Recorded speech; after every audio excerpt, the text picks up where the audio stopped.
संत जगी अवतरले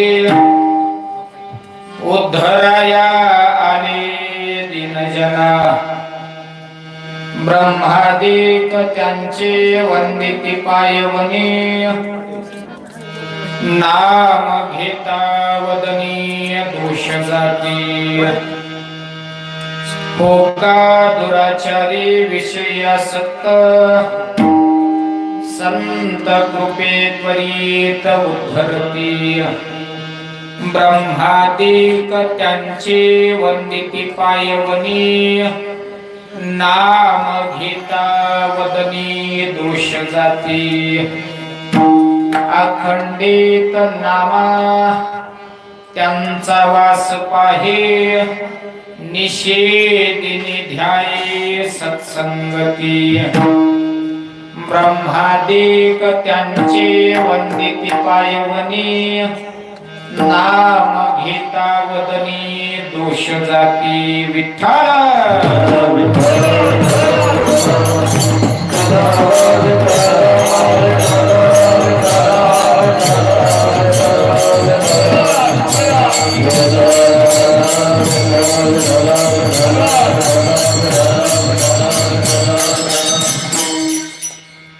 महायोग पीठे तते भीमरथ्या वरं पुंडरीकाय दातुं मुनीन्द्रियः समागत्य तिष्ठानन्दकन्दं परब्रह्मलिङ्गं भज पाण्डुरङ्गं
निवृत्ती उदार सुपादेव मुक्ताबाई नमो त्रिभुवन पावनी आद्य प्रयजननी देवांची जयांचे केलिया स्मरण होय सकळ विद्यांचे अधिकरण तेची बंधो श्री चरण श्री गुरूंचे ते नमस्कार. आता अभिनवा विलासने जे चातुर्यार्थ कला कामिनी ते श्री शारदा विश्वमोहिनी नमिनी. ओम नमो श्यामनाथा तुम्हा प्रार्थनीया आता सेवेसी आरंभिता होत आहे.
ब्रह्ममूर्ती संत जगे अवतरले उद्धराया आले दिनजना.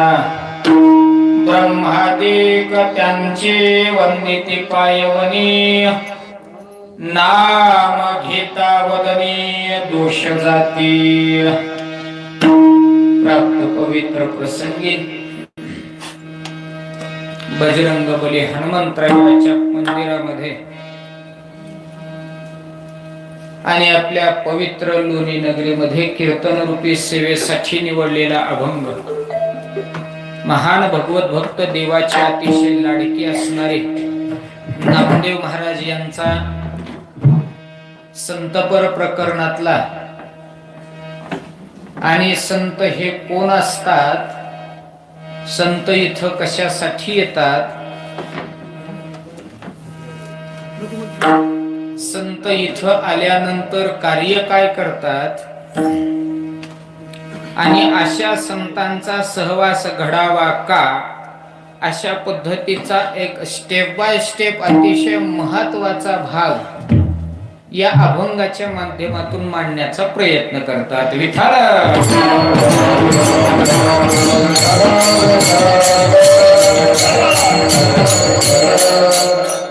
नामदेव महाराजांच्या या लिखिताच्या संबंधातून बोलायचा अभंगाच्या माध्यमातून. नामदेव महाराज म्हणतात, तुम्ही ब्रह्ममूर्ती संत आहात. या भूतलावरती जडजीवाच्या उद्धारासाठी दीनजनांना उद्धरून नेण्यासाठी अवतरित झालात. तुमची ब्रह्मादिक देवतादिक देखील तुमच्या पायाखालच्या मातीची अपेक्षा करतात आणि तुमच्या नाव जर आम्ही मुखामध्ये घेतलं तर दोष निवृत्त होतात. अशा संतांच्या सानिध्यामध्ये जर दुराचारी विषयी आणि आसक्त जरी कोणी आला आणि त्याच्यावरती संत कृपा झाली तर तो त्वरित उद्धरून जातो. मग ज्यांच्या सानिध्यामध्ये विषयी आसक्त दुराचार्याचं कृपेमध्ये उद्धरण असेल, या संतांच्या पायाची अपेक्षा ब्रह्मादिक करावी आणि यांच्या नामचिंतनाने दोष जावे आणि साक्षात ब्रह्ममूर्ती असणाऱ्या संतांनी जगताच्या उद्धारास्तव अवतरित व्हावं, अशाच संतांचं सानिध्य अखंडित मला घडावं, नवे रात्रंदिवस मी त्यांच्या सानिध्यामध्ये राहावं, अशी अपेक्षा नामदेव महाराज या ठिकाणी मांडतात. या पद्धतीने अभंगाचा अर्थ आहे. विठ्ठल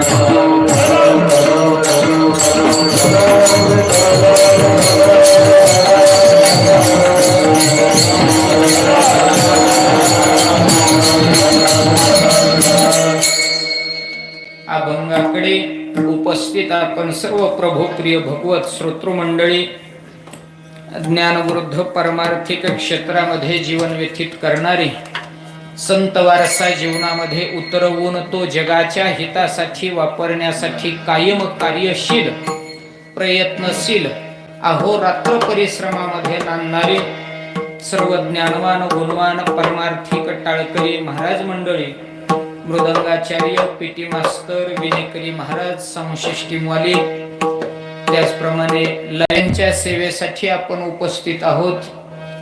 कैलासवासी कल्याणराव पाटील नाना, सर्वांच्या सेवेकडे वळण्यापूर्वी परिहारतो असा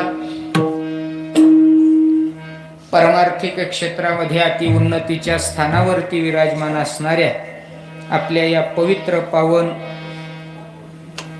रानोबाईच्या कुशीतल्या लोणी नगरीमध्ये आपल्या गावातील एक ज्येष्ठ व्यक्तिमत्व, श्री क्षेत्र सामनगाव सद्गुरू परंपरेवरती अतोनात निष्ठा आणि प्रेम असलेले आणि वैकुंठवासी प्रातस्मरणीय सद्गुरू दास महाराज यांच्या स्वागतासाठी सतत सज्ज असलेले कैलासवासी चिंतामणी कल्याणराव पाटील आणि सर्व पाटील परिवार, श्रीहरी भक्तिपरायण दिलीपराव पाटील असतील, त्याचप्रमाणे नातू श्रीहरी भक्तिपरायण गणेशराव, सर्व ज्ञानवान गावातील महाराज मंडळी, सद्गुरू परंपरेवरती प्रेम करणारे सर्व मंडळींच्या आग्रहानं प्रेमानं आज या ठिकाणी कैलासवासी नानांची सेवा करण्याची ही संधी आहे. विठ्ठल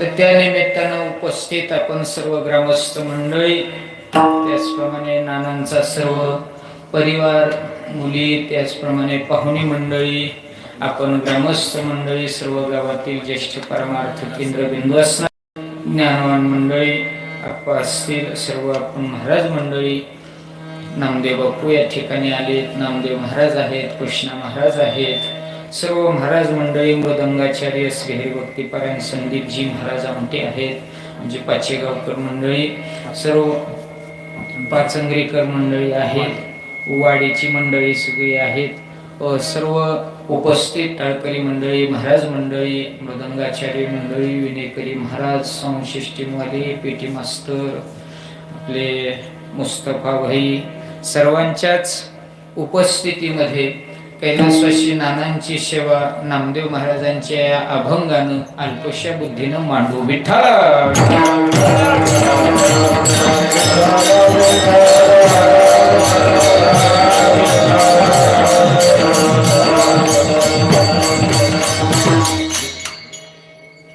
तर अभंग नामदेव महाराजांचा आहे. विशेष प्रयोजन या संबंधाने संतांच्या येण्याचा मुख्य प्रयोजन सिद्ध भाग या ठिकाणी मांडला जातो. संत कशासाठी येतो आणि संत येतो तो नेमका कोण असतो याची जगाला जाणीव करून देणं हा याच्यातला संदर्भिक भाग किंवा असं म्हणा प्रयोजन सिद्ध भाग आहे. माणसाच्या सर्व जगताच्या विचाराने जर विचार आपण केला तर प्रामुख्यानं एक केंद्रबिंदू असतो, परंतु एका केंद्रबिंदूशी निगडीत बरीच कामं आपण करत असतो. जसं आपण म्हणतो एखाद्या कामाला गेलो तर 10-5 कामं उरकून येतो. सहज चौसाळ्याला एखादं काम जरी ठरवून गेलो तरी 2-4 काम तरी आपण करून येतो. कामामध्ये कामन काही म्हणा राम, या पद्धतीनं एका कामात लय काम, किंवा सणात सत्यनारायण. एक काम असेल तर अनेक काम करणं, म्हणजे सणात सत्यनारायण घालणं. समजा सण असेल तर बाजार भरलेला असतो, पुरणपोळी बी करायचीच असते, इकडून तिकडून 2-4 जण जेवायलाही बोलवायचेच असतात. मग उरलंच काय फक्त पाटील, तर म्हणले फक्त आता राहिला सत्यनारायण. मग म्हणजे 51 रुपयाचं सामान आणि 51 रुपयाचा बामण. काय झाला? सत्यनारायण. कसं? किंवा आपण बाजारला जातो बाजारला, आपण सगळीच जातो ना बाजार, लावतेच त्यांची लावते घरनं बाजार. पिशवी यादी पैसे घेऊन बाजारला जातो माणूस. बरं का अंकुश माणूस चालू आहे ना, लावतीच ती काय घरी बसली ती. बाजारला गेलं, इथून गाडीला किक मारली, बाजारात गेलं, यादीप्रमाणे मस्त पैकी बाजारही भरला. आता मुख्य प्रयोजन काय आहे आपलं? बाजार करणं यादीप्रमाणे. मग यादीप्रमाणे जर बाजार झाला की लगेच गाडीला किक मारायची, नाहीतर टमटम मध्ये बसायचं घर गाठायचं. पण हे काय म्हणतंय, आलोय आणायचे बाजारला. काय झालं? सहज आलोय बी बाजारला, झालाय बी बाजार आणायचे. मग आता आलोयच बाजारला, लगेच जाण्यापेक्षा मग जाऊ टाकून थोडी. याला अवांतर प्रयोजन. काय मुख्य प्रयोजन बाजार करणं, आणि अवांतर प्रयोजन सहजासहजी तर थोडी टाकून जाणं. तसं हे आपल्या बाबतीतलं सांगितलं. पण संत मंडळी सुद्धा एका विशेष अशा प्रयोजनाने इथं येतात, आणि विशेष असं प्रयोजन केल्यानंतर काही बाकीचे देखील कामं ती उरकून जातात. याच्यामध्ये मग वेगळा भाग येतो. मग मुख्य प्रयोजन संतांचं काय, तर जगत उद्धारकत्व, अज्ञानी जीवांना उद्धरून नेणं हे संतांच्या मुख्य प्रयोजन ठरतं. मग संत या भूतलावरती येतो. मग मुख्य प्रयोजनाने जगत उद्धारकत्व या संबंधाने एकटा संतच येतो का, तर फक्त संतच येतो जगत उद्धारकत्व या संबंधाने. मग देव जगाचा उद्धार करीत नाही का, तर देव जगाचा उद्धार करीत नाही. देव फक्त ज्याच्याने उद्धार होणार आहे त्याची स्थापना करतो. काय? देव उद्धार करत नाही, पण देव ज्या माध्यमानं जगाचा उद्धार होईल त्याची स्थापना करतो. म्हणजेच धर्म स्थापन करणं, आणि या धर्म केंद्र स्थानाने जो कार्यरत राहतो तो संत, आणि त्या माध्यमातून उद्धरून नेतो तो संत. म्हणून देव हा येतो एका विशिष्ट कामासाठी, म्हणजेच उद्धारकत्व हा संबंध सोडता स्थापकत्व या भावानंच देव येतो. आणि उद्धारकत्व याच संबंधाने केवळ जो येतो तो संत येतो. विठ्ठल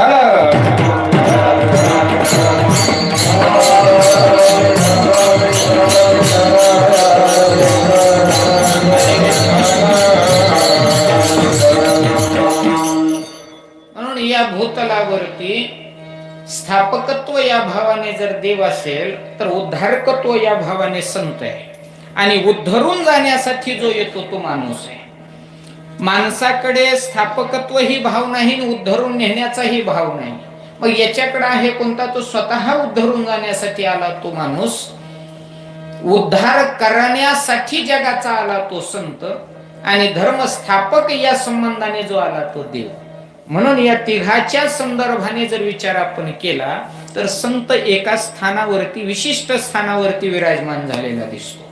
नव्हे असं म्हणा, देवापेक्षा देखील ज्याच्याकडं निश्चित मोठंपण निर्माण होतं तो संत असतो.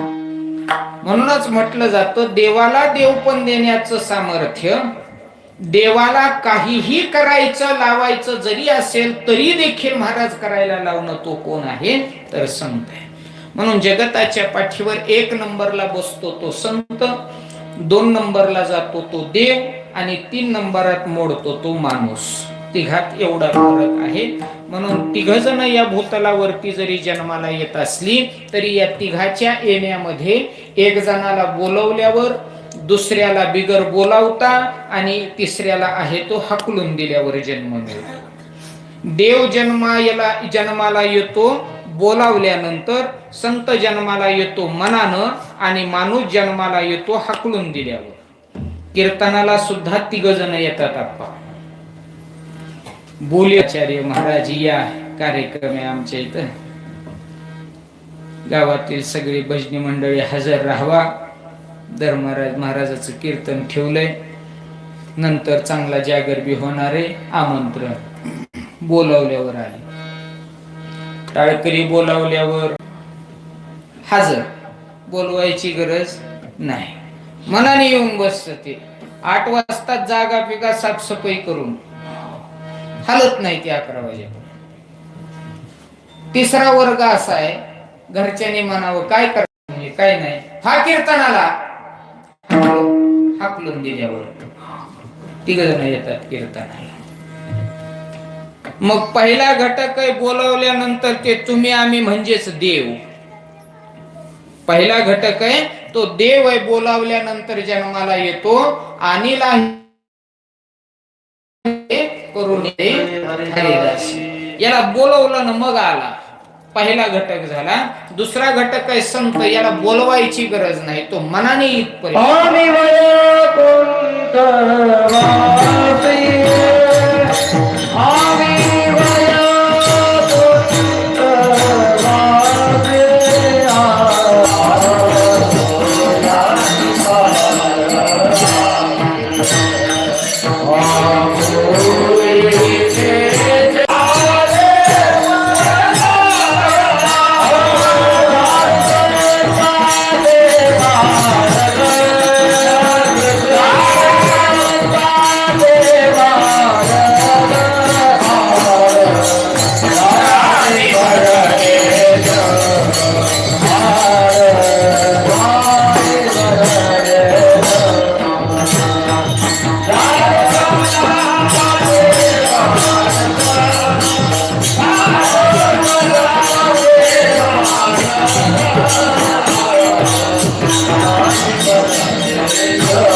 आलो या शब्दाशी निगडीत मला थांबायचं. आम्ही आलो स्वतःहून, ना आणलो ना हाकललो. हे कोण आहे घटक? तर संत आहे. आणि 3रा घटक आहे तो माणूस हाकलून दिलेला, एक वासनेनं, 2रा पाप पुण्यानं, आणि हा कर्मानं इथपर्यंत आला तो माणूस. म्हणून मनुष्याचा जन्म हाकलून दिल्यानंतर, संतांचा जन्म स्वतःच्या इच्छेनं, आणि देवाचा जन्म आहे तो बोलावल्यानंतर. आणि म्हणून या तिघांच्या मध्ये पुन्हा विचार केला तर संत 1 नंबर येतो. मग ज्यांच्या जन्मामध्ये महाराज कोणी पारतंत्र्य घालू शकत नाही. संतांच्या जन्माला यायचं म्हटलं तर ना कर्म आडवं येतं, ना वासना आडवी येते, ना पाप पुण्याचा संबंध उरतो. परंतु मनुष्याच्या जीवनामध्ये मात्र या तिघांच्याच संबंधाने जन्म आहे. आणि देवाच्या बाबतीमध्ये जोपर्यंत भक्त आर्त हाक मारत देव येऊ शकत नाही. याचा अर्थ असा आहे, जगताच्या पाठीवरती स्वतंत्रता जर कोणी मिळवली असेल तर त्याला संत म्हणा. विठ्ठल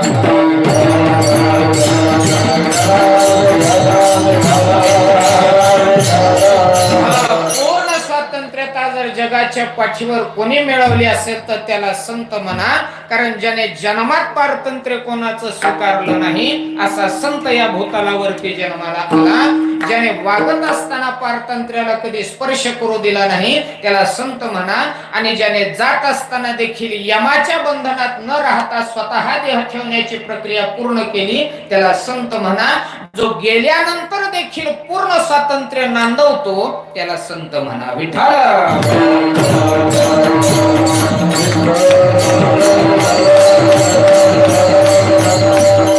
म्हणून दशा ज्याच्या जीवनात परिपूर्ण आहे तो संत आहे.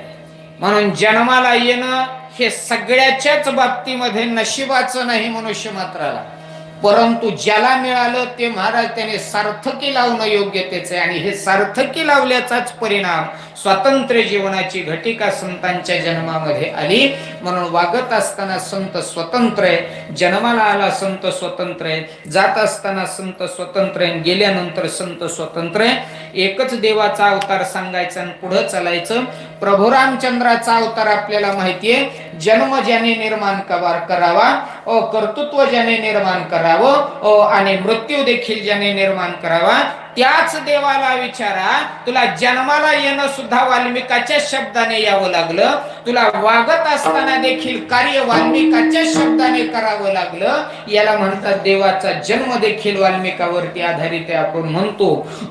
प्रभू रामचंद्र बघा तुम्ही जन्माला आले कशामुळं, तर वाल्मिक रामायण लिहिलं त्याच्यामुळं, किंवा रामप्रभू कर्तृत्वाला आले किंवा कर्तृत्व करू लागले तर कर्तृत्व देखील वाल्मिकाला विचारूनच. उग एखाद्या दिवशी प्रभू रामचंद्राने निवांत बसावं आणि सहज बसल्यानंतर माझ्यासारख्या एखाद्याने जवळ जावं. प्रभू रामचंद्रा बसलात निवांत? म्हणले हो बसलोय जरा. म्हणले बसला तर असली सवड तर चला चौसाळ्याला येता का, नेतो फिरायला गाडीवर. म्हणले काय करायचं चौसाळ्याला जाऊन, नाही काय घडलं तरी येता येता पिऊन तरी येऊ. कुणी म्हणावं, मी म्हणावं रामाला. राम म्हणतो मलाही चौसाळ्याला यावं वाटतं, मलाही तुमच्यासारखं स्वच्छंदी जीवन जगावं वाटतं, पण मला अगोदर काय लिहिलंय हे तपासावं लागतं, मग वागावं लागतं.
वाल्मिक तैसेची करीन वर्तुनी. मग रामप्रभूचं ना जीवन महाराज स्वातंत्र्यातलं ना कार्य स्वातंत्र्यातलं, पण संतांकडे बघा जन्मही स्वातंत्र्यातला आहे आणि कर्तृत्व देखील स्वातंत्र्यातलं आहे. संत वागत असताना स्वतंत्र, तुम्ही आणखीन तपासा, कर्तृत्वामध्ये त्याच्या कधीही पारतंत्र्य त्याने येऊ दिलं नाही. झालं मिळालं नाही पारतंत्र्य असा भाग नाही. पारतंत्र्याने खूप मोठा आविष्कार यांच्यावर गाजवला, पण स्वतःचं स्वातंत्र्य ढळू दिलं नाही तो संत. पारतंत्र्य काय घटिका आहे ती फक्त संतांना विचारावी. ज्ञानोबाराय जन्माला आले तर वाळीत टाकलं गेलं, ज्ञानोबाराय कर्तृत्वाला लागले तर बहिष्कृत करण्यात आलं. ज्ञानोबारायांनी सामान्य जगाच्या हितासाठी कार्य करायला सुरुवात केली, त्यावेळेस ज्ञानोबारायांची मधुकरी बंद झाली. मग एवढा महाराज पेच जो ज्ञानोबारायांच्या समोर होता, पण सामान्य जगाचं हित व्हावं म्हणून अनुभवामृत ही लिहिला, सामान्य जगाचं हित व्हावं म्हणून ज्ञानेश्वरी ही लिहिली, सामान्य जगाचं हित व्हावं म्हणून हरिपाठातही पोहोचले, आणि सामान्य जगाचं हित व्हावं म्हणून साधं नामस्मरण देखील आपल्या पुढ्यामध्ये टाकलं. मग इतकं सगळं करत असताना त्यांच्यावरती हे करू नका म्हणून आघात नव्हता का, तर त्यांच्यासारखा आघात त्यांनीच भोगला, पण स्वातंत्र्य मात्र ढळू दिले नाही. माझे जीवीची आवडी पंढरपुराने पुढी नाही. ज्ञानोबारायांनी पारतंत्र्यात स्वातंत्र्यात जाऊ दिलं, स्वतःचं स्वातंत्र्य टिकवून ठेवलं. ज्ञानोबाराय वाळीत टाकले गेले. तुकोबारायांकडे चला. तुकोबारायांचा जर विचार केला तर या तुकोबारायांनी तर वैदिकांचं पूर्ण स्वातंत्र्य हिरावून घेण्याचा पण आखला आणि याच वैदिकांवरती एकाच शब्दानं टीका केली की तुम्ही फक्त वेदाचं ओझ घेऊन फिरा आणि अर्थ मात्र पठ्याला विचारायला या, अशी ज्याची ठाम भूमिका झाली ते तुकोबाराय. मग या तुकोबारायांनी जेव्हा वैदिकावरती अधिकार गाजवायला सुरुवात केली त्यावेळेस मात्र याच वैदिकांनी तुकोबारायांना बदडायला सुरुवात केली. मार खावा लागला तुकोबारायांना. याच्या पुढे चला नुसता मार नाही खाल्ला तर जो गाथा पंचमवेद निर्माण झाला तो इंद्रायणीच्या डोहामध्ये बुडवला गेला. मग ज्ञानोबाराय वाळीत जातात. तुकोबारायांना मार खावा लागतो आणि याच्याही पुढे चला काय पारतंत्र्य असतं, जीवावर बेतलं तरी चालेल पण स्वातंत्र्य ढळू द्यायचं नाही. देवाचं नाव घेतलं तर कडेलोट होतोय, देवाचं नाव घेतलं तर उकळत्या तेलात टाकलं जातंय, देवाचं नाव घेतलं तर हत्तीच्या पायाखाली पिलं जातंय, देवाचं नाव घेतलं तर विषाचा प्याला नरड्याच्या खाली जातोय. तरी देखील भक्त प्रल्हादाला विचारा, देवाचं नाव बंद पडू दिलं का? म्हणजे जीवावर आलं तरी देखील देव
या न्यायानं भक्त प्रल्हादावरती जीवावरच संकट आलं.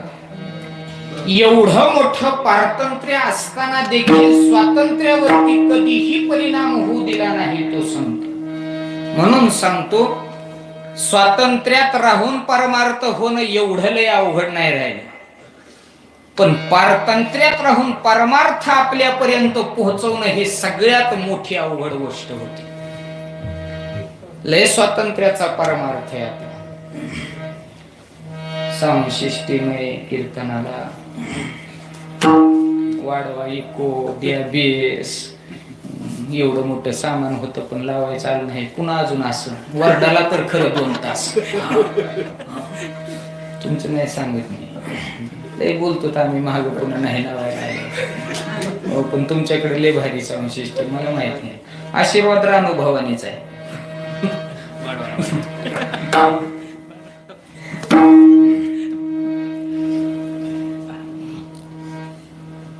तर स्वातंत्र्यात राहून परमार्थ एवढं काही लय मोठं काम नाही, पण पारतंत्र्यात राहून गोष्ट करणं हे सगळ्यात अवघड असतं. आणि संत मंडळींना पूर्ण भटिका ही त्यांची जीवनशैली ही पूर्ण पारतंत्र्यात गेली, पण स्वातंत्र्य त्यांनी कधीही त्याच्यावरती अंकुश पडत. उगाच शब्दावर पारतंत्र्यात जाणारी माणसे. एखादा जर म्हणाला कुठं परमार्थन, कुठं कीर्तन, कुठं काय, अजून काय आपलं वय आहे काय कीर्तनाचं, अजून आपण झिंगणां चिकणांचेच इथं कशाला पोरग इकडे येईल. साधं गणित हे, नुसत्या शब्दावर परमार्थ बंद पडतोय आपला, आणि यांच्यावर जीवावर आघात झाला तरी परमार्थ बंद पडू दिला नाही.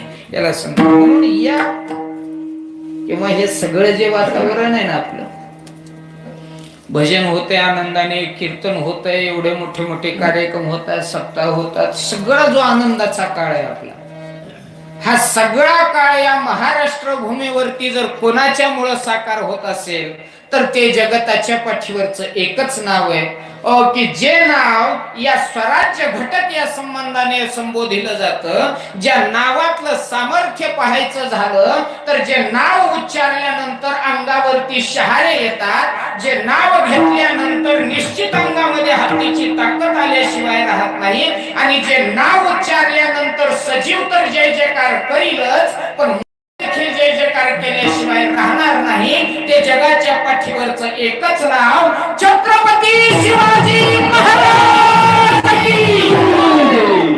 या नावामुळे चालतो तो कार्यक्रम महाराज. मग ज्या राजाचं नाव आज जय जयकारासाठी जाज्वल्य असं स्थान जर निर्माण करून ठेवत असेल तर त्या राजाला विचारा, तुम्हाला स्वातंत्र्य होतं का? राजा म्हणण्यापेक्षा आपण म्हणायचं, राजा जन्माच्या अगोदर पासून पारतंत्र्यात होता, जन्माला पारतंत्र्यात, शपथ देखील घेतली पारतंत्र्यातच. कशाची? तर हिंदवी स्वराज्य स्थापन करण्याची. मग जो जन्मा अगोदर पासून पारतंत्र्यात राहतो आणि जो जन्माला आल्यानंतर हिंदवी स्वराज्याची स्थापना करतो, म्हणून म्हणावं वाटतं, स्वातंत्र्य नसताना देखील स्वातंत्र्य उभं ज्याच्याकडून घडलं जातं त्याला श्रेष्ठ म्हणा. विठ्ठल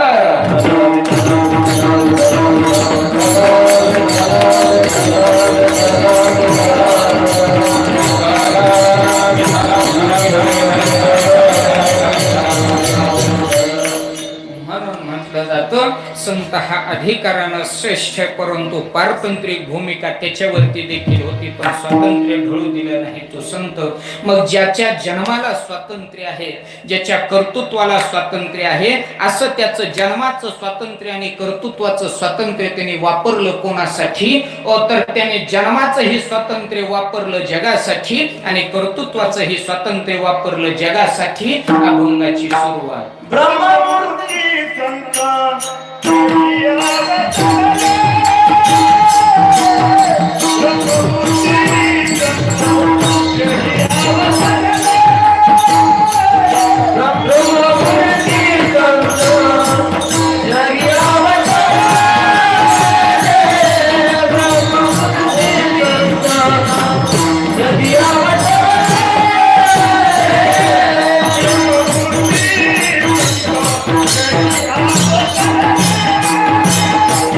Oh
पावती संत, जगी अवतरले उद्धराया आले दिनजना. या न्यायाने ज्यांचा जन्म स्वातंत्र्यातला आहे, कर्तृत्व हे स्वातंत्र्यातलं आहे, मग यांनी हे स्वातंत्र्य स्वतःसाठी वापरलं का जगासाठी? तर तुकोबारायांसारखी, नामदेव महाराजांसारखी, ज्ञानोबारायांसारखी मंडळी हे पूर्ण स्वातंत्र्य असली तरी ते स्वातंत्र्य वापरतात ते केवळ जगत संबंधाने.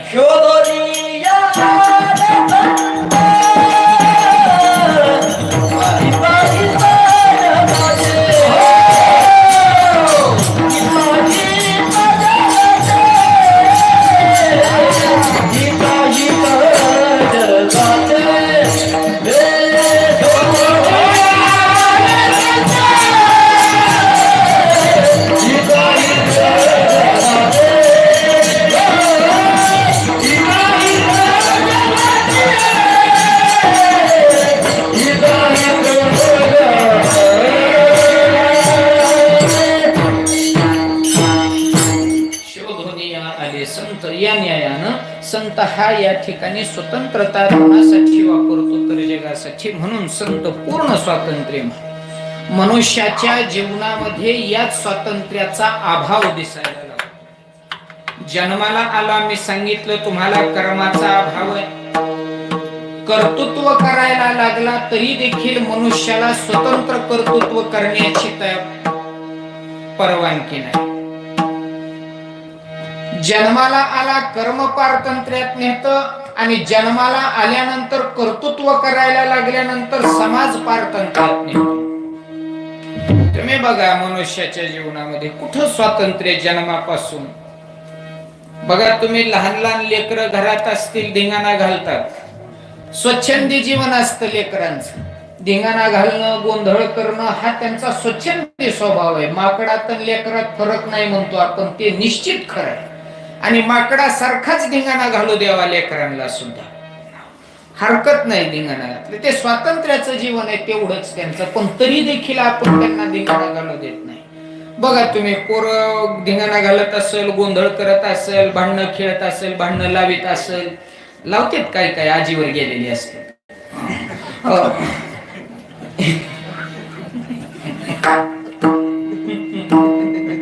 पटला असं ना आज्यांना काय बी सांगतात महाराज.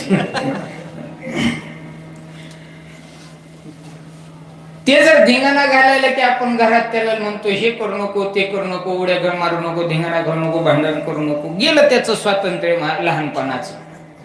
मग ते बी म्हणतो उगं लहान आहे म्हणून सगळी दमदाटी करायला लागले. बगल मोठं झाल्यावर येत येताला बघत ते मोठं झाल्यावर नंबर प्रमाणे सगळ्या, कोणाला बाह्या माग सरून, कोणाला डोळे वटारून, बऱ्याच पैकी कोणाला घरातून बाहेर काढून, जसं त्याला जमल तसं बघता येते.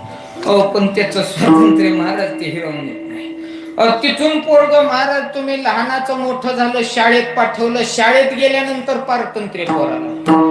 गुरुजी तिथं तरी काही नीट राहू देतो होय नाही. तिथं गेल्यावर गुरुजी पुन्हा पारतंत्र्यात. वर्गात येतोय ना तो, झाले का उत्तर पाठ, झाला का अभ्यास. आता कोणतं पोरग हौसानी एवढं म्हणतो झाला माझा अभ्यास. सगळी उगाच अशी काय धरून आणले आणि बसले तशी बसते. आणि तेवढ्यात गुरुजी म्हणा ओठ सांग उत्तर. ते म्हणतो सांगतो पण प्रश्न तरी कळू दे आधी. मग गुरुजी म्हणले नंदुरबार कुठे माहिती का. ते 10 खाजी होतो. ते म्हणतो पप्प्याला विचारून सांगू का. म्हणजे तुला माहित नाही का. ते मला जुने बार सगळे मला माहितीत, हा नवा झालेला माहिती नाही. पोरं शाळेत कमी, बारवर जास्त येतात. पोरांवर ध्यान द्या.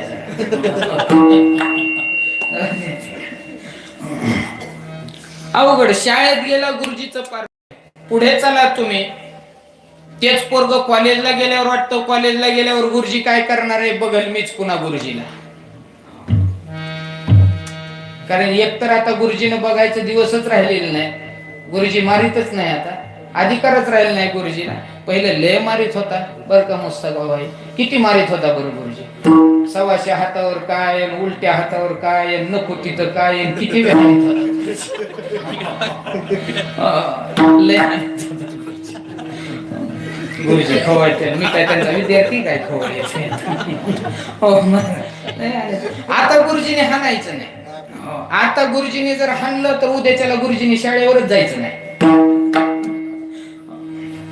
काळ पहिला होता, छडी लागे छमछम विद्या. किती मारू द्यावं गुरुजीने, वर्गातच तेवढ्या पुरतं नाटकी रडल, बाहेर गेले की उड्याच मारे. पहिला स्वभाव होता लेका, स्वच्छंदी होता कार्यक्रम, बंधन नव्हतं, बर्डन नव्हतं, अशी शाळा होती मस्त. म्हणून सांगतो या ठिकाणी बघा तुम्ही, मुलं शाळेत गेली बर्डनात आहेत, पारतंत्र्यात आहेत, पुढं कॉलेजला गेली, त्यांना वाटतं आता कोण आम्हाला काय म्हणतंय, गुरुजीचा काय संबंध उरतो, बघू आम्ही त्याच्याकडं. जरा थोडस मुसमुसीत राहतं पोरग कॉलेजला गेल्यावर, मग त्याला वाटतं आता ह्यांना काय. पण ते पोरगच स्वतःहून शहाणं व्हायला लागतं कॉलेजला गेल्यावर. सगळं सराउंडिंग बघतं, वातावरण. दिवस खराब पडलेले आहेत आता. माणसाचं ध्यान फक्त नोकरदारावर आहे. म्हणून ते म्हणतं अभ्यास करा, अभ्यास केला तर पास होतो, पास झालो चांगल्या मार्काने तर नोकरी मिळेल, आणि नोकरी मिळाली तर कुणीतरी देईल बरं का, नाही तर कुणी देणार नाही. म्हणून ते आपोआपच महाराज स्वातंत्र्यातलं पारतंत्र्यात जात. अभ्यास करायला पुढे चला तुम्ही. त्याला वाटतं नोकरी लागल्यावर स्वतंत्र होतो काही की, पण नोकरी लागल्यावर विचारा 10 ते 5 कुठं हलायचं नाही. संध्याकाळच्या कीर्तनाला येत जाईन दादा मी, पण दिवसा काही बोलायचं, रजा नाही, काय करू. बंद नाही, ते पारतंत्र्य नोकरी. पाहुण्यारावळ्यांनी सुद्धा म्हणावं, काय कमाले तुझी, कार्यक्रम नाही, नाही भेटी नाही, गाठी नाही, काय नाही, पैशाच्या माग लागला, लाख रुपये पगार मिळायला लागले तुला, त्याच्या पुढे माणसं दिसतात काय तुला. ते म्हणते डोक्यात दगड घातला तरी हरकत नाही, पण रजाच मिळत नाही तर करू काय. पारतंत्र्य हे त्याच. पुढे चला, त्याला वाटतं लग्न झाल्यावर स्वतंत्र होईल. होतो लग्न झाल्यावर स्वतंत्र माणूस? नाही होतो की, भावात्म स्वतंत्र होतो, स्वतःतनं नाही. भावातनं स्वतंत्र होतो, स्वतःतनं नाही. स्वतः मात्र असा अडकून बसतो. हो, नुसतं बाहेर म्हणायचं हा आपण विचारल्याशिवाय घर सोडित नाही. कार्यक्रम नाहीतर यांनी कुणाला सुट्टी दिली आतापर्यंत, विचारल्याशिवाय काहीच करता येत नाही. लय अवघड कार्यक्रम झालाय. अहो खोटं नाही सांगत तुम्हाला, आप्पा लग्न झाल्यापासून काही हसायचीच बंद झाली. हसतोच नाही, सारख्या 12 वाजल्या. सकाळी बघितलं 12, दुपारी बघितलं 12, संध्याकाळी बघितलं 12. अरे म्हणलं कधीतरी 11 नाही तर 1 वाजू दे, ते सारखं 12 वरच अडकलं. हसू आधी इतकी खिदळायची म्हणता, लग्न झाल्यापासून अक्षरशः हसत नाहीत. खोटं नाही सांगतो. आणि हसतील तरी कशी हो, लय अवघड परिस्थिती संदीप महाराज.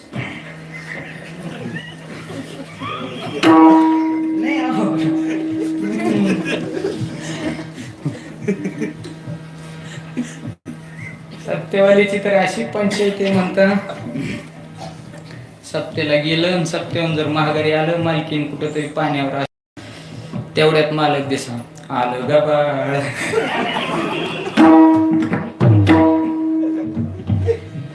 घरी आले थांबायचंय का उचलायचंय का बाळ. स्वातंत्र्यच नाही तर तुम्ही बघा, महिला मंडळी सांगतो तुम्हाला, जुन्या महिला मंडळीला माहिती बघा, नवीनला नाही माहिती आहे पण जुन्यांना आवर्जून माहिती. घरात जर तान लिकरू असेल का नाही 2-4 महिन्याचं, हो 2-4 महिन्याचं लिकरू असतं, ते खाली टाकलं की हातपाय हे हलवतं, आपलं खेळत असतं. आणि तेवढ्यात जर त्या लेकरानं जर स्माईल केलं, हसलं जर ते लेकरू, आणि तेवढ्यात घरातल्या बाईने बघाव, बया लेकरू हसायला लागलं, नक्की ह्याला सटवी खेळी होती. कोण खेळी होती? सटवी. बारक लेकरू हसायला लागले की ह्या म्हणतात त्याला सटवी खेळी होती. आणि त्याच लेकराचं लग्न होऊ द्या, लग्न झाल्यावर बायको घरात येऊ द्या. बायको घरात आली बरं का अंकुश महाराज, मग एखाद्या दिवशी हा खुर्चीत बसलेला असावा आणि उगा आपला हसतो. एखाद्या दिवशी काय आठवलं की हसतो की माणूस, आपलं जोक आठवला, काही किस्सा आठवला, एकटा बसल्यावर बी हसतो ना शहाणा माणूस. असं कुठं लिहिलंय की येड्यानीची एकट्याने हसावं, शहाणी बी हसते ती कधी. आणि मग ते जर हसायला लागलं आणि तेवढ्यात बायकोनी बघावं एकटं हसतंय, कोणती सातवी खेळी होती? इतका फरक आहे. कशाला मरायला हसेल का होती पुन्हा? आणि तिच्या आधी ती जावा आणि मग हिने म्हणावं आता तरी हसा की बो. आता कसा हसल? जिवंत असताना हसू दिला नाही, मुडदा हसन काय? अवघड पोझिशन आहे महाराज. स्वातंत्र्य नाही माणसाला कसलं. परिस्थिती म्हणून सांगतो मी, संतांना कोणत्याही बाजूने अँगल मध्ये तपासा. संत हा पूर्ण म्हणजे पूर्ण स्वतंत्र. ज्याला कोणाचंच पारतंत्र्य स्पर्श करत नाही तो संत. विठाल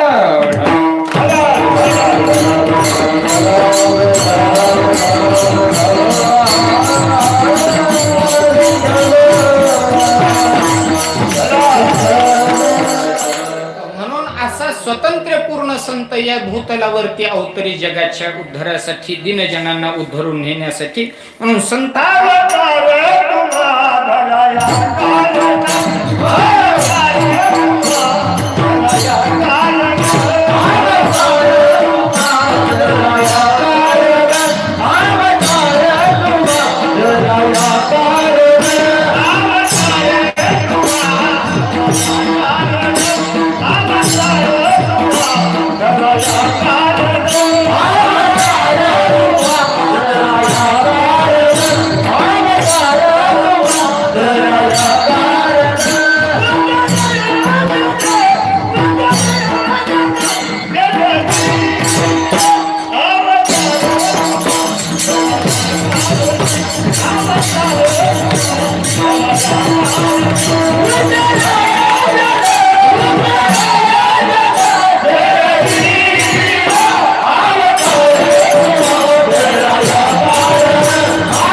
आधीच तर वाजले की कसं तरी होत.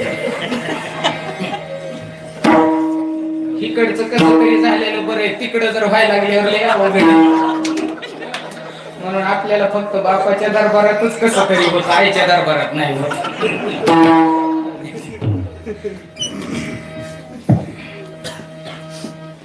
म्हणून जगत उद्धारकत्व हा मूळ केंद्रबिंदू ठेवून संत त्यांचं स्वातंत्र्य वापरतात. म्हणून कोणतीही गोष्ट घ्या, ज्याला काय करायचं हे देखील स्वतः ठरवू शकतो हा संत. लय महत्वाचं सांगतो तुम्हाला.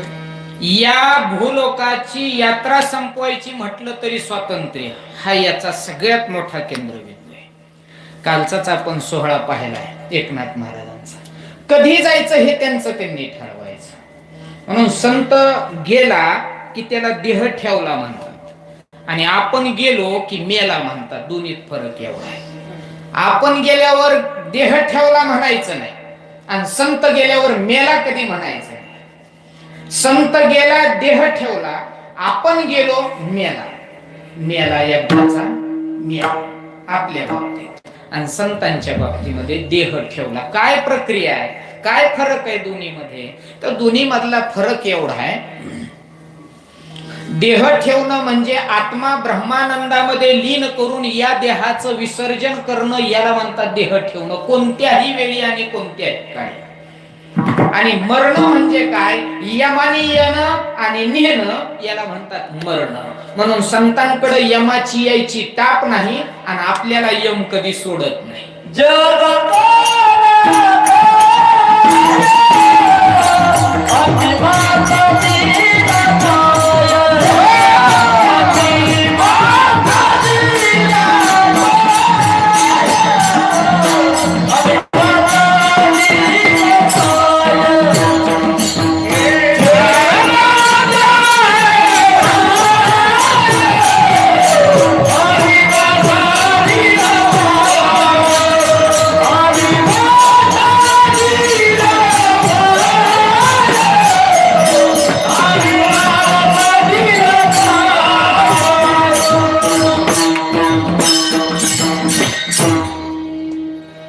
संतांकडे फिरकायची टाप. म्हणून संतांच्या बाबतीमध्ये जाताना स्वतंत्र आहे.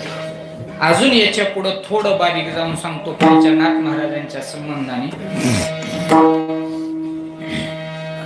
आता जर संत गेले आणि पुढच्या क्षणाला जिवंत जरी व्हायचं म्हटलं तरी देखील जो होऊ शकतो त्याला संत.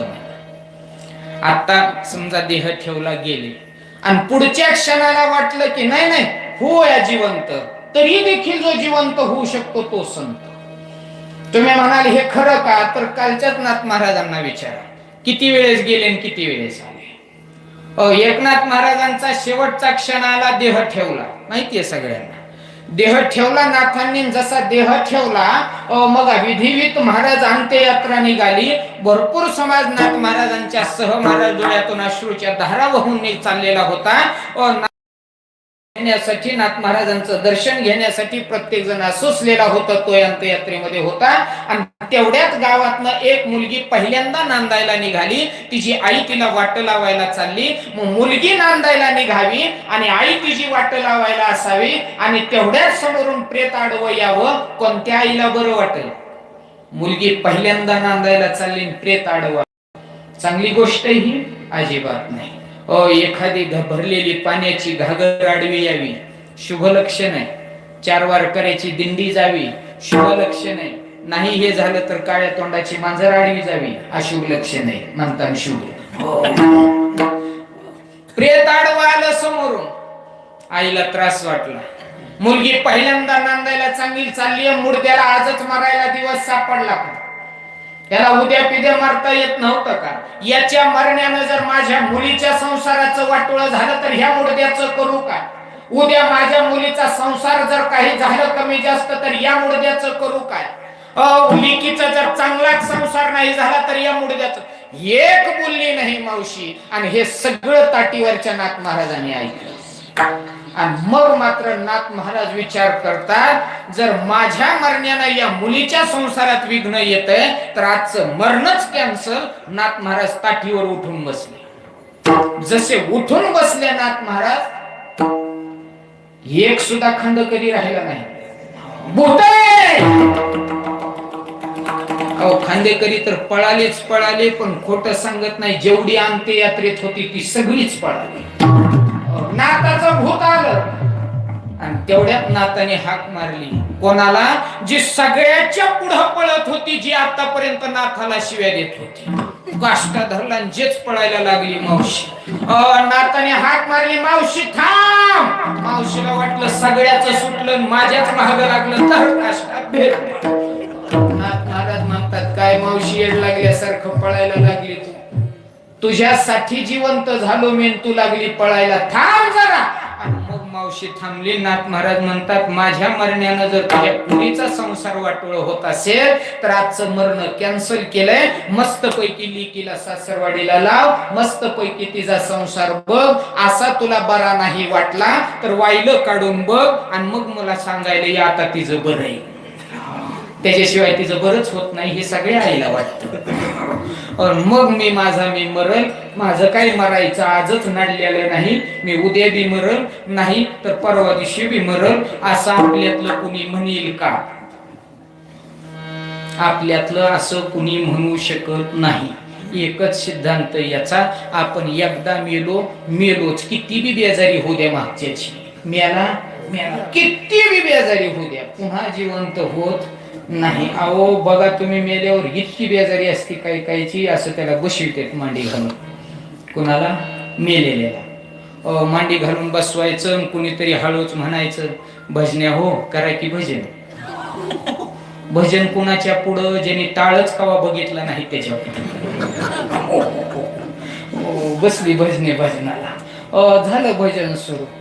तास झाला भजन सुरू. तिथं काय माईक सिस्टीम आहे, वाढव आवाज, कमी कर आवाज, आरडा. महाराज नुसते भजन सुरू झालं, तास झाला पण उचलायचं नाव कुणी घेना. आणि हळूच कुणीतरी म्हणला, तास झालं भजन चालू, उचलायचं कुणीच नाव घेना. म्हणले पुण्याची गाडी आल्याशिवाय उचलायचं नाही. मग मला सांगा, आताचा तास आणि पुण्याचे 5 तास म्हणजे 6 तास भजन. अहो काय भजनाचे तर अभंगच संपले, जेवढे पाठ होते तेवढे. म्हणले आता म्हणू काय? म्हणलं म्हण पुन्हा रूप पाहता गोचे करतो काय. अवघड कार्यक्रम महाराज. मग मला सांगा, इथं भजण्याची बेजारी, जवळची काय लय सुखात असतेत काय?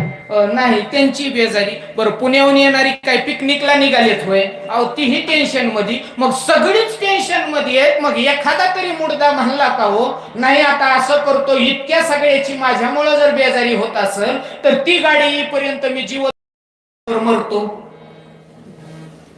नाही म्हणणार कोणी, आजपर्यंत म्हणला नाही, इथून पुढे म्हणणार नाही. आणि म्हणून सांगतो, मेल्यानंतर देखील जो स्वातंत्र्य टिकवून ठेवू शकतो तो संत आहे. आणि म्हणून सांगतो तुम्हाला, पुढच्या जन्मात देखील काय व्हायचं जे कुणी ठरवावं.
देखील स्वातंत्र्य टिकवून ठेवू शकतो तो संत. एकच भगवंताचा श्लोक, वासांशी जीर्णानी यथा विहाय नवानी गृह्णांती नरोपराणी तथा शरीराने विहाय जीर्णानी यज्ञाने संयाती नवानी देही.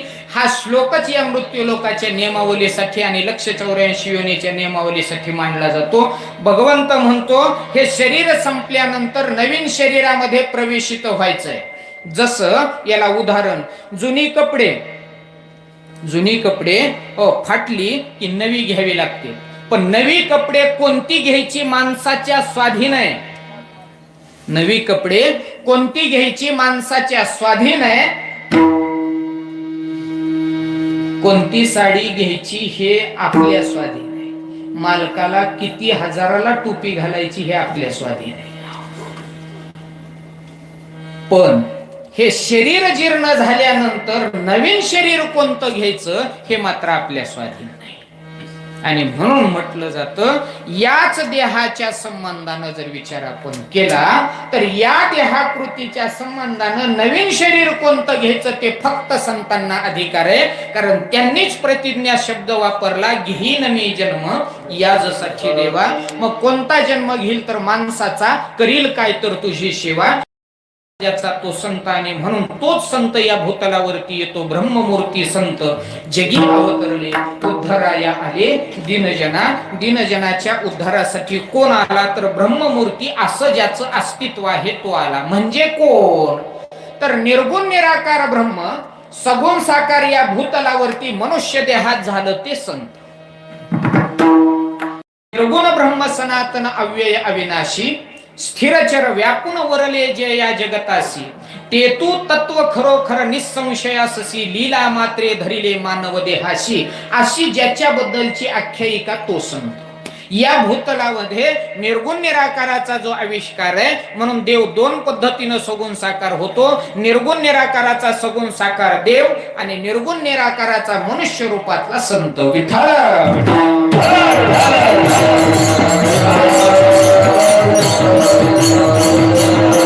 ब्रह्ममूर्ती संत जगी अवतरले. काय केलं इथं आल्यानंतर? तर उद्धाराया आले दीनजना. दीनजनांचा उद्धार करण्यासाठी या भूतलावरती आले. मग दीन कोण? तर ज्याच्याकडे गरिबी आहे तो दीन. जसं आपण दोन पहिली वेलांटी दिली तर दिवस, दुसरी वेलांटी दिली तर गरीब, असा हा दीन म्हणजेच गरीबीतला. मग गरीबीच आहे का परमार्थिक दृष्टिकोनामध्ये? आणि श्रीमंतीन गरिबीशिवाय परमार्थाची विभागणी आहे का? तर महाराज असं त्याचं परमार्थाला सुद्धा भांडवल लागतं. बिगर भांडवलाचा परमार्थ होत नाही. बिगर भांडवलाचा जर असेल तर तो निश्चित गरीब. मग ही गरिबी किंवा हे भांडवल नेमकं कोणतं आहे? तर भांडवल असावं वैराग्याचं आणि भांडवल असावं विवेकाचं. ज्याच्याकडे विवेक जागृत झाला, भांडवल पहिलं तयार झालं आणि याच्यात वृद्धिंगता निर्माण झाली, वैराग्य निर्माण झालं. ह्या दोन गोष्टी जर असतील तर पाया पक्का होतो. कशाचा? परमार्थाचा. जसं मी म्हणत असतो, मंदिर उभा करायचं असेल तर बेसमेंट चांगलं पाहिजे. बेसमेंट चांगला असेल तर त्याच्यावरती इमारत चांगली होती. इमारत चांगली झाली तर वरती शिखर काढता येतं. शिखर चांगलं झालं तर वरती महाराज मोहक असा कळस बसवता येतो. मग भांडवल पायारूपी कोणतं? तर विवेक आणि वैराग्य. विवेक म्हणजे काय? तर सरळ सोप्या भाषेमध्ये परमार्थाबद्दलची आवड उत्पन्न होणं. हा सरळ साधा सिद्धांत आहे. जास्त नाही. मनात आम्हाला सुद्धा देवदेव करावा वाटतो, नुसतं एवढं जरी मनात आलं हा झाला विवेक. पण नुसतं मनात येऊन उपयोगात नाही, ते कृतीत उतरावं लागतं. जसं आपण म्हणतो, काय करावं? तुम्ही लय भाग्यवान, लय परमार्थ घडतो तुमच्याकडून, तुम्ही देवदेव बंदच नाही. आपा इतकी तुमची परिस्थिती बिकट असताना आणि एवढं शरीरावरती आक्रमण झालेलं असताना सुद्धा तुम्ही उभा नशिबवान आहेत व तुम्ही. तुम्हाला देवदेव घडतोय, आम्हाला सुद्धा करावं वाटतोय पण आईचा सोडून दुसरा देवदेवच घडत नाही आम्हाला. इतके म्हणतात लोक. काय करावं? आम्हाला सुद्धा कीर्तनाला यावं वाटतं, आम्हाला सुद्धा भजनात बसावं वाटतं, आम्हाला सुद्धा माळ घालावी वाटते. मग काय झालं? आम्हाला सुद्धा कीर्तन करावे वाटतात. मग काय झालं? काय करावं तीच पाठवीत नाही. मग हे काय झालं? नुसता विवेक आहे, कृतीत उतरत नाही. मग ह्याला काय जोड लागते? तर वैराग्याची. तिकडची आसक्ती कमी व्हावी आणि इकडचा सहवास मिळावा याच्यासाठी धाव इकडे यावी, याला म्हणतात दुसरी वैराग्याची जोडण. एकदा का विवेक आणि वैराग्य पाया भक्कम झाला की मग त्याच्यावरती भक्तीची मंदिरूपी इमारत तयार होते आणि त्याच्यावरती महाराज भक्तीच्या इमारतीवरती समाधी षटकाचं शिखर निर्माण होतं आणि मग महाराज मोहक असा भगवत साक्षात्काराचा कळस उभा राहतो. त्यावेळेस भक्ती महाराज पूर्णत्वास उतरते. आणि हेच मुद्दा आहे तो गरिबी घालवण्याचा, तुकोबारायांचा दीनजनाचा उद्धार करण्यासाठी म्हणजेच पर्यंत पोहोचवण्यासाठी तुकोबारायांना पहिल्यांदा गरिबी हटवायची आहे. मग ही गरिबी नेमकी कोणती आहे? तर विवेक आणि वैराग्यानं प्रबळ बनवण्याची. आणि संतांनी ह्या दोन प्रकारच्या गरिब्या घालवल्या, एक बाह्यांगाची आणि एक अंतरंगाची. अशा दोन्ही गरिब्या घालवण्याचा प्रयत्न तुकोबारायांनी केला. हाताने टाळी वाजत नसेल तर टाळी वाजवा, मुखानं कधी देवाचं नाव घेतलं नसेल तर देवाचं नाव घ्या, कधी देव श्रवण केला नसेल तर देवाचं भजन श्रवण करा, पायानं कधी देवापर्यंत पोहोचला नसताल तर पायानं तुम्ही पंढरपुराकडे वाटचाल करा. अशी अंतकरण पटलाच्या संबंधानं बाह्यांगाची एक अज्ञान रूपी निवृत्ती केली आणि दुसरा मुद्दा आहे अंतरंगाच्या अज्ञानाची देखील निवृत्ती केली. म्हणून या ठिकाणी सांगायचा दोन गरिब्या. मग आतली गरिबी कोणती? आपण बाहेरची पाहिली, कधीच आपण नाही ऐकिले गायले गीत, धरिली लाज सांडिले हित, नावडे पुराण बैसले संत, केली बहुत परिनिंदा. हे जे बाहेरच्या अंगाची गरिबी आहे आपली, आणि ही हटवायसाठी तुकोबारा म्हणतात डोळे तुम्ही घ्या रे सुख, बोलावा विठ्ठल, पहावा विठ्ठल, करावा विठ्ठल जीव. ही काय झाली बाह्य अंगाची गरिबी हटवा तुकोबार यांनी सांगितलं. आणि दुसरा मुद्दा आहे त्याचबरोबर जसं बाह्य अंगानं संत मंडळी सांगतात गरिबी हटवा, त्याचप्रमाणे अंतरंगाची देखील गरिबी हटणं गरजेचं आहे. मग अंतरंगामध्ये कोणती दीनता आहे तर अंतरंगामध्ये आहे अज्ञान प्रवृत्तीची दीनता. म्हणजे नेमकी कोणती आहे तर याच्यातला सरळ साधा अर्थ सांगतो तुम्हाला. अंतकरण पटलावरती सगळ्यात मोठा आहे बाहेरच्या विद्वत्तेचा मी. आणि जोपर्यंत बाहेरच्या विद्वत्तेचा मी निवृत्त होत नाही तोपर्यंत बाह्य आणि अंतरंग दोन्हीही निर्मळ होत नाही आणि दोन्हीतलीही गरिबी निवृत्त होत नाही. म्हणून दोन्हीही गरिबी घालवण्यासाठी संत कार्यरत राहिला. याच्यासाठी एक दृष्टांत सांगतो आणि सेवा थांबवतो.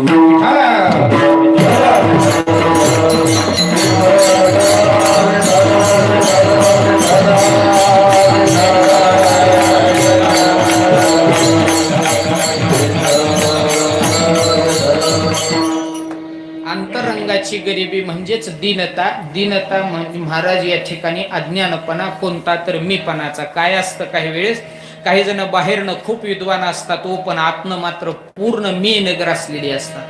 आणि असा मी घालवण्याचं कार्य संत कसा करतो याच्यासाठी एक दृष्टांत म्हणजे आपला अतिशय महत्वाचा भाग संपूर्ण जातो. या ठिकाणी महाराज नामदेव महाराज सांगतात एक दृष्टांत कोणाचा तर संत रोहिदास चांभारांचा, ज्यांच्या जीवनावरती जर आपण चरित्राचा भाग पाहिला तर यांनी अंतकरण पटलाचा मी घालवण्यासाठी कसा अट्टहास केला. रोहिदास हे चांभार होते. कोण होते? चांभार होते. आणि चांभार असल्यामुळं चांभारकी हाच त्यांचा व्यवसाय होता. कारण चांभारानं चांभारकीच करायची हा पहिला काळ होता. आता कुणी बी करायला हरकत नाही. पहिला काळ होता फक्त चांभारानेच करायची करायचे, काहीच उरलेलं नाही. सगळी कॅटेगरीत येत आता. लय टेन्शन घ्यायचं नाही. ज्यांनी पोट भरल ते करायचं. तुम्ही म्हणाल नाही हो पण शेवटी चपलाच दुकान असतं काय कुठं, टाकून बघा. झाली सुरुवात आता. उद्घाटन बी केलेत आम्ही, खोटं नाही सांगत आम्ही. उद्घाटन झालं, नारळ फडला, नाद बसलो. म्हणलं चांगली सोय केली हो, नव्या बी मिळत्यात, जुन्या शिवून बी मिळत्यात, पॉलिश बी करून मिळतोय. म्हणलं एका दुकानात इतकं सगळं. म्हणले गिराईक मोकळं महागारी लावायचं नाही. नवी नाही पटली जुनीला टाके घेऊन देतो. नुसत्या टाक्यावर नाही भागलं पॉलिश मारून देतो. 10 रुपये का होईना पण घेतल्याशिवाय बाहेर जाऊ द्यायचा नाही. म्हणलं चांगली गोष्ट आहे पण चांगली सेवा आहे हो म्हणले. म्हणलं आपला परिचयच नाही, काय आडनाव आपलं? म्हणे पाटील आहे. तुम्ही म्हणताल काय आमच्या डोंगल्यावर आणलं. नाही नाही म्हणते काय हरकत नाही, कुणी बी काही करावं आता, असं काही नडलेलं नाही. मी म्हणलं पण पाटलाला हे शोभतं का? ते म्हणला शोभू नाही तर तिकडे मातीत जाऊ. कुणी पोटा पाण्याचं विचारित नाही महाराज. तुम्ही आजपर्यंत विचारलं नाही, इथून पुढे सुद्धा कवा गाठ पडेल का नाही सांगता येत नाही. मी म्हणलं घेतला दक्षाने घेतली निघाला महाराज. म्हणले मग माझं मला जमतंय, माझी मला करू द्या. म्हणून कोणताही व्यवसाय करावा कुणीही, असं काही नाही हे तेच करावं आणि त्याने तेच करावं, काही नाही हे सुद्धा करावं. नाही खोटं नाही सांगत, हे सुद्धा करावं. लय मजा आहे ह्याच्यात तर कमला खोटं नाही सांगत तुम्हाला. इतकी मजा आहे ह्याच्यात. एकतर ह्याला दुष्काळ नाही, तळ आटलं मोडला ऊस, अजिबात नाही. दुष्काळच नाही. तुम्ही अजून तपास. तुम्ही बघा आज होऊ द्या आणि पीटी मास्तर उद्या आरशा पुढे उभा राहा, लगी राम राम घालता येते. इतका स्पीड आहे ह्याच्याकडे. हे तरी तुम्हाला फर्स्ट सेकंडचा स्पीड सांगितलं, तुम्हाला टॉपचा स्पीड सांगतो ह्याचा. टॉप टाकल्यावर कशी गाडी पळती तो स्पीड सांगतो तुम्हाला. नुसतं महाराज असं ब्लेड खाली गेलं की वरनं डोकावून बघतोय कुठपर्यंत गेलंय. इतका स्पीड आहे ह्याच्याकडे. आणि जसं डोकावलं तशी लगी हे वारकाल म्हणताय उलटी हान उलटी हान उलटी हान. इतका स्पीड आहे बघा ह्याच्याकडे. मग म्हणून मी सांगतो ह्या धंद्यात इतका नफा आहे म्हणता ह्याला दुष्काळच नाही. आणि खोटं नाही सांगत, ह्याला 2 गोष्टी लागतात, एक तोंड गोड आणि हात मऊ. काय?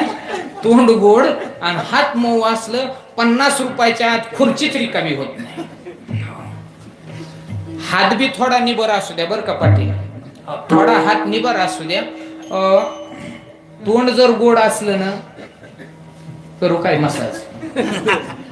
लाव काय तेल, करू काय फेशियल, का लावू चंदन, जरा ऊन बी वाढलंय, चांगला चंदन लावतोय 200ला ती,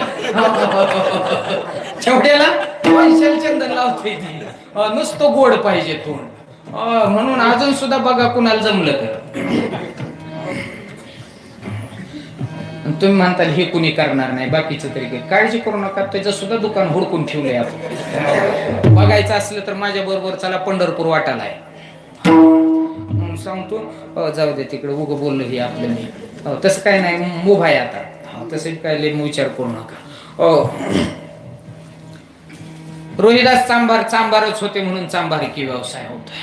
मग एक दिवस चप्पलासाठी दुकान मांडून बसले आणि चप्पल शिवायला बऱ्यापैकी गिराईक, 2-4 गिराईक समोर उभे होते. तेवढ्यात एक ब्राह्मण धावत पळत आला. विद्वान ब्राह्मण होता, जो स्वतःला खूप विद्वान बनव सांगायचा आणि जगाला मात्र मूर्ख समजायचा, असा मीपणाचा गर्व असणारा हा ब्राह्मण धावत पळत आला आणि समोर डायरेक्ट रोहिदासाच्या समोर उभा राहिला. पर्व काळाचा दिवस होता, गंगेवर जायचं होतं, पूजा करायची होती, गंगेचे स्नान करायचं होतं आणि तो विद्वान ब्राह्मण रोहिदासाला म्हणू लागला, रोहिदासा लवकर आपली चप्पल शिव, मला आज पर्व काळ आहे, गंगेवर जायचं. रोहिदासाने पहिल्यांदा लक्षच दिलं नाही, पुन्हा हे म्हणू लागलं, ऐकलं का तू, मला गंगेवर पूजेसाठी जायचंय, पर्व काळ आहे आज, आधी माझी चप्पल शिवून दे. रोहिदास म्हणले, आधी मिळणार नाही, ही 4 झाल्यावर 5वा नंबर तुमचा लागेल.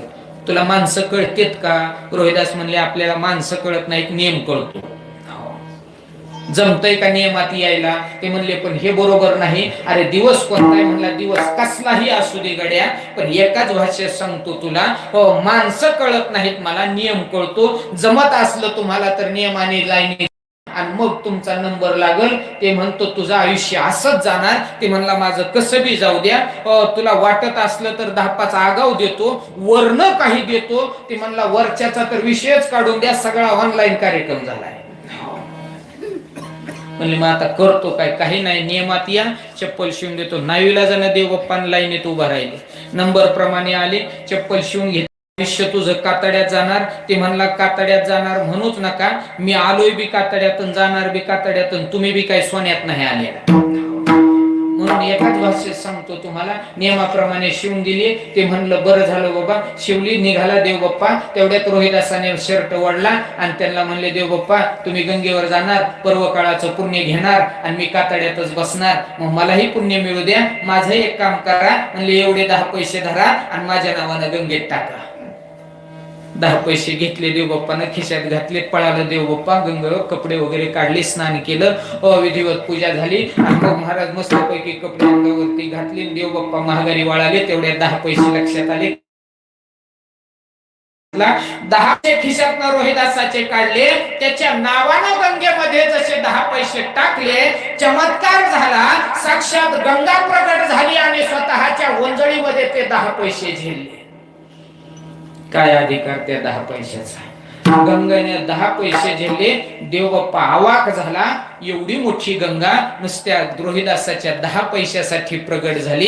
काहीच सूचना त्याला, भांबावून गेला देवबाप्पा. आणि मग मात्र आता तो भांबावलेला देवबाप्पा असा अवाक होऊन पाहतोय. तेवढ्यात गंगेने एक रत्नजडित सुवर्ण कंगन देवबाप्पाच्या हातावर दिलं. आता तर ते परमेंटल झालं, काहीच सूचना त्याला, काय करतोय, काय होतंय, काय घडतंय, काही भान राहिलं नाही. गंगा गुप्त झाली. ते हातातलं महाराज घेतलं कंगन आणि घराकडे पळालं. मालकिनीच्या समोर आलं. मालकीन म्हणली, तुम्ही केव्हापासून डाकं टाकायला लागलात? एवढं मोठं कंगन आलंच कसं? आणि मग ते म्हणतंय, मी काय डाका टाकणाऱ्यातलाय. म्हणली, मग एवढी गरिबी आपली, कंगन आलं कसं? मग ते सांगतो, रोहिदासाने 10 पैसे दिले, गंगेत टाकले, गंगेनं हे रत्नजडित कंगन दिलं. ते म्हणले, चांगलं झालं, म्हणून तुला म्हणतोय मी, माझ्याच्याने तर तुला काही घेऊन देणं होत नाही. 4-2 वर्ष झाली ऊस होता, तो सगळा घरापर्यंत काय बिल कोणतंच आलं नाही. तुला बी माहिती, काय सांगण्यात काय अर्थ नाही. आणि इथून पुढे तर काही विषयच राहिला नाही. म्हणून मागच्याने तुला काही घेऊन देणं झालं नाही. आणायचे मिळालंय हे तर राहू दे तुला. ती म्हणली, पण शोभन का मला? आपली तर गरिबी आहे, एवढं मोठं कंगन. म्हणले, मग करू काय? म्हणले, राजाकडे जावा जर राजानं राणीला दाखवलं आणि तिला जर पसंत पडलं तर बक्षीस मिळेल. पहिला काळ होत आहे. काही चांगली मौल्यवान वस्तू मिळाली तर राजाला द्यायची, बक्षीस घेऊन यायचं. धावत पळत गेलं, हे राजाला दाखवलं, राजाला आवडलं, ते राणीला बोलवलं, राणीला दाखवलं. राणी म्हणली खूप छान आहे. असं छान आहे म्हणली. आणि का आवडणार नाही हो राणीला? अहो ते काय गंगूबाईच्या हातचं होतं काय? साक्षात गंगेच्या हातचं कंगन होतं. घेतलं राणीनं हातात, पाहू लागली, म्हणली खूप छान आहे. देवबाप्पाला याच्या मोबदल्यात 10,000 रुपये बक्षीस हातामध्ये घातलं. अहो जसं हातात कंगन गेलं, खोटं नाही सांगत, जसं काही मापाला बांगडी दिली होती एवढं फेसोफेस हातात बसलं. आणि मग राणीनं दोन्ही हात राजाच्या पुढे धरले आणि म्हणली कसं दिसतंय ते तरी सांगा. राजा म्हणला एकाच हातात बरं दिसतंय, दुसऱ्या हातात घड्याळ आणावं लागतंय. आणि मग राणी म्हणते तेच म्हणायचं होतं, मला दुसरं असलंच कंगन पाहिजे. राजा प्रधानाला म्हणला आणखीन 10,000 द्या त्या देवबाप्पाला, आणि त्याला म्हणावं आत्ताचे आत्ता असलंच कंगन दुसरं घेऊन ये. प्रधान गेला, 10,000 त्याच्या हातावर फेकून. देवबाप्पा म्हणले दुसरे 10,000 कशाला? तर म्हणले दुसऱ्या कंगनाला. जे अगोदर आनंद मारत होतं ते आता लटलट कापायला लागलं. घाम सुटला त्याच्या अंगाला, थरथरी सुटली, वला झाला, वला चिम झाला. 190 वर बीपी गेला, मीच मोजला होता. इतकं घाबरलं ते. कारण त्याला माहित होतं हे काही सोपं नाही आता दुसरं आणायचं. आणायचं कुणाच्या बापास? ते विचारच करत होतं. नाही जर कंगन आणलं तर राजा राणीसाठी काहीही करू शकतो, हे सगळ्याला माहिती. 100 एकर झाली उतरावं, तुम्ही काय चिल्लर गोष्टी करता? सोपी गोष्ट नाही. घाबरून गेलं ते. काहीही करू शकतो म्हणला. घाबरलेला महाराज देवबाप्पा धावतच रोहिदासाच्या समोर उभा. रोहिदास म्हणला काय आणखीन? ते म्हणला चपलीचं सोडून दे, मी तुटायचा टाइम आलाय. रोहिदास म्हणले काळजी करू नको, ते बी शिवायसाठीच मुख्य मी आलोय. काय झालं? अरे तुझ्या 10 पैशांनी घोटाळा केला. झालं काय सांगताल का? 10 पैसे गंगेत टाकले, गंगेने झेलले, सुवर्ण कंगन दिलं, मालकिनीला ठेव म्हणलं, ती म्हणली राणीला दे, राणीला दिलं, पसंत पडलं, 10,000 बक्षीस दिलं. देवबाप्पा म्हणला 10,000 बक्षीस मिळालं. रोहिदास म्हणतो मग तुला उळायला काय झालं? ते म्हणला 10,000 दिलं इथपर्यंत ठीक झालं, पण आणखीन 10,000 दिले. अरे 20 मिळाले, काय ठीक नाही झालं काय? तो म्हणला पहिल्या 10 पर्यंतच ठीक होतं, पण दुसऱ्या 10 ने लय अडचणीत आणलं. झालं काय? दुसरं कंगन आणायसाठी 10 दिले. रोहिदास म्हणला मग मी करू काय? ते म्हणला आता करायचंय ते रोहिदासा सगळं तूच करायचंय, आता मी काही करू शकत नाही. तू आणखीन एकदा मला 10 पैसे दे. गंगेवर जातो, गंगेत तुझ्या नावाने टाकतो, गंगा झेलील आणि मला दुसरं कंगन देईल. रोहिदास म्हणले 10च काय 1 रुपया देतो. आज धंदा चांगला झालाय, रोग झालाय. समजा मी दिले 10 पैसे, तुम्ही गंगेवर गेलात, माझ्या नावाने गंगेत पैसे टाकले, गंगेनं झेललेही, इथपर्यंत सगळं चांगलं झालं. पण समजा कंगन म्हणजे तिनं जर पैंजनच दिलं तर करशील काय? ते म्हणला तेही खरं आहे, मग करायचं काय? आता मात्र ते घाबरलं, गात्र गलीन झालं. देवबाप्पा त्याला माहितीये महागारी जर गेलो तर मेलोच. आणि म्हणून ते रोहिदासाला म्हणू लागलं, रोहिदासा तू ते मिळवून देऊ शकतो. कारण अरे आई, म्हणून मी सांगतोय माझ्या वेदापेक्षा तुझ्या कातड्यातलं काम चांगलंय, आणि म्हणून माझी तुझ्या चरणावर आता विनंती आहे. माझा वैदिकपणा गळून पडलाय, तुझ्या चरणावरती लीन झालाय. मला फक्त आता तूच या संकटातून सोडवू शकतो. रोहिदासाने ओळखलं, म्हणले आता याला लय धुवायची गरज नाही, मस्त पैकी निर्मळ झाला, आतला मी याचा गलीन होऊ लागला. आणि मग रोहित देवबाप्पा एवढं कष्टी होऊ नका, कार्यक्रम तुमचा चांगला करील. मला इथपर्यंतच आणायचं होतं. रोहिदास म्हणले गंगेवर जायची गरज नाही, 10 पैशाची गरज नाही, जाग्यावर तुम्हाला कंगन देतो. रोहिदासाची चमड्याची कटोरी जुनी पहिली चांभाराकडे असायची बघा, चमड्याची कटोरी, कातड भिजवायला, कातड्याला पाणी लावायला राहायची. आणि त्याच कटोरीमध्ये रोहिदासाने हात घातला आणि जसा घालून बाहेर काढला, अहो चमत्कार झाला. पहिल्या सारखंच महाराज रत्नजडीत कंगन हातावर. देवबाप्पाने त्याच क्षणाला साष्टांग दंडवत रोहिदासाला घातला. दृष्टांत आपला संपला. जो वेदाचा मीपणा घेऊन मिरवणारा विद्वान बाप्पा होता त्याचा मी घालवण्याचं काम रोहिदासाने केलं. म्हणून संत दोन प्रकारे गरिबी घालवतो, एक बाह्य अंगाची आणि दुसरी अंतरंगाची. अशा दोन्ही गरिबी घालवण्याचं कार्य संत करतो. म्हणून नामदेव महाराज म्हणतात, आम्ही याच्यासाठी आलो ब्रह्ममूर्ती संत जगी अवतरले, उद्धराया आले दीनजना. विठोबा कुमार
अशी जी ब्रह्ममूर्ती संत आहेत, अशाच संतांची चरणाची माती आमच्या मस्तकाला लागावी अपेक्षा कोण करतय? ब्रह्मादिक त्यांचे वंदिती पायवनी, नाम घेता वदनी. अशा संतांचं नाव घेतलं तर दोष जातात. ओका दुराचारी विषयी आसक्त, संत कृपे त्वरित उद्धरत.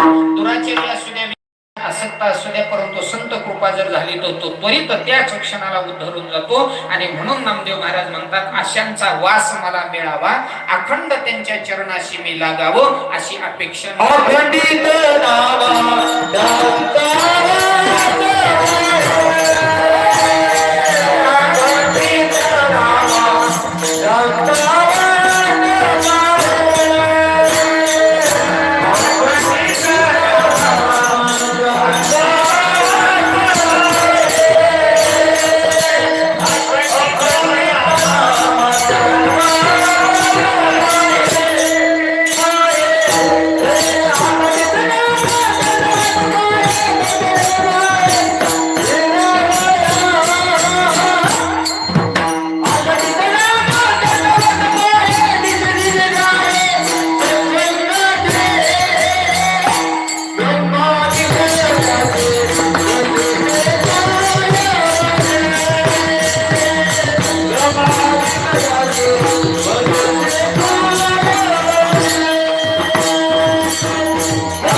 अधिकारी संतांचा अखंड वास मिळावा, त्यांच्या सानिध्यामध्ये अखंड राहण्यास मिळावं अशी अपेक्षा एकनाथ महाराज करताना नामदेव महाराज करतात. आणि अशा नामदेव महाराजांच्या जीवनामध्ये महाराज म्हणतात, निशिदिनी रात्र आणि दिवस मी त्यांच्याच संतांचाच महाराज गुणगान वर्णन करतो, त्यांचाच ध्यानामध्ये ठेवतो. मग असा जो संत आहे जो ध्यानात ठेवावा, असा जो संत आहे जो ब्रह्मादिकांची महाराज अपेक्षा त्यांची करावी, असा जो संत आहे ज्यांच्या येण्यामध्ये काय आहे तर जगत उद्धारकत्व आहे, असा जो संत की ज्यांचं नाव घेतल्यानंतर साक्षात आपल्या जीवनातल्या दोषाची निवृत्ती व्हावी. मग ज्या संतांच्या नामानं हे घडतं तेच आता आपण घ्यायचं.